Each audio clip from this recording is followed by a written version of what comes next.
Alors on va être d'accord, on n'avait pas besoin d'une étude pour nous le prouver. On le savait que l'IA générative, c'était pas GG. On savait que c'était pas GG d'un point de vue éthique. On savait que c'était pas GG pour la planète. Si vous le saviez pas, je vous le dis, c'est extrêmement mauvais pour la planète. C'est extrêmement mauvais aussi pour votre cerveau. J'en parlais, c'est marrant parce que j'en parlais en septembre dernier et j'en reparlais hier aussi sur ma chaîne YouTube. Je l'évoquais. Voilà. Votre cerveau, c'est un muscle. Utilisez-le. Ne laissez pas votre vie, votre travail entièrement entre les mains de ChatGPT. Surtout, moi je m'adresse surtout à des personnes qui sont créatives, des artistes, des entrepreneurs, des personnes spirituelles. Utilisez pas ChatGPT pour manifester la vie de vos rêves.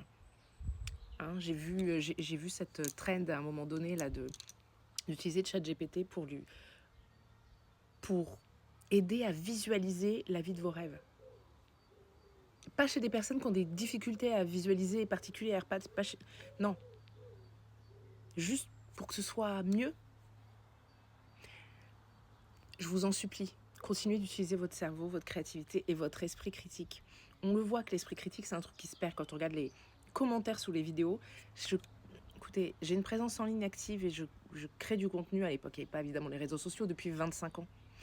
C'est hallucinant de voir à quel point Internet nous offre tant de possibilités et c'est tellement démocratisé. Et pourtant, dans les commentaires, on voit de plus en plus de gens qui ne veulent pas aller chercher une information sur Google, ne veulent pas essayer de creuser, de recouper les informations. Je suis tombée sur cette information sur TikTok. Hein. Qu'est-ce que j'ai fait? Je suis allée sur Google vérifier, hein, avant de m'emballer. Je suis allée vérifier qu'il y avait bien effectivement des études qui avaient été faites. Voilà. Et ce résultat-là, pour info, c'est une utilisation à titre professionnel par semaine seulement. Seulement.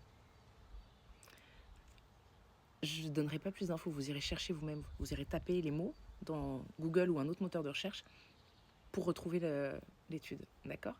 On commence par là, collectivement.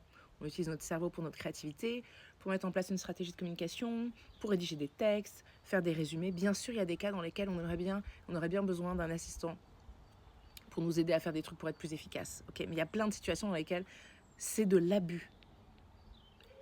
Et, encore une fois, c'est pas bon pour la planète, c'est pas éthique de toute façon, etc. Donc, si ça vous suffisait pas, faites-le pour votre cerveau, s'il vous plaît.